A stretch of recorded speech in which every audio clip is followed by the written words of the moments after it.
Putun udep and udep lang detinya. Karena dunianya oleh minit tagai. Minitnya tengah katanya mudip. Minit yang kau likut hana mungkin tari wangli. Minit ukur yang kau ada katanya. Hidup ini hanya 3 detik. Detik katanya yang tengah tak mudip. Detik yang kau lewat hana mungkin tak litli. Detik yang akan datang maka itu hanya mimpi yang tidak akan pernah menjadi kenyataan. Baik salah-salah tak pahami dia, baik salah tak mengerti. Maka tak cicok itanya bekal dunianya ala kadar kedra telefon.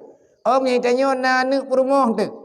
Coklah sekadar hajat anak dan perumah untuk aman bagi ibadat. Jangan berlebihan karena urut kiamat akan ada pertanggungjawaban di hadapan Allah. Tengok.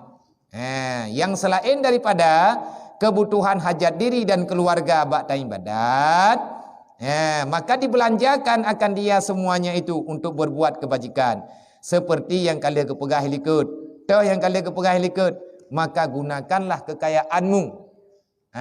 Baik harta, tenaga, pikiran yang selebih daripada untuk kebutuhan kiban cara mudah dan ibadat, kiban cara keluarga tanyu aman bagi ibadat, yang lebih daripadanya maka gunakan untuk agama Allah.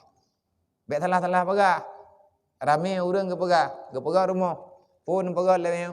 Hana tengah lu pegah jambu becut. Kepegah teman jambunya. Nggak nak tempat ku ibadat. Leh rumah kau. Pegah rumah beraya. Tinggal 2 lagi rumah.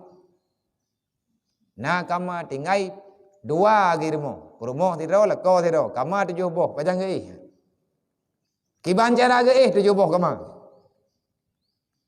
Geih terjiam sampai dalam tengah kapeh ke beda.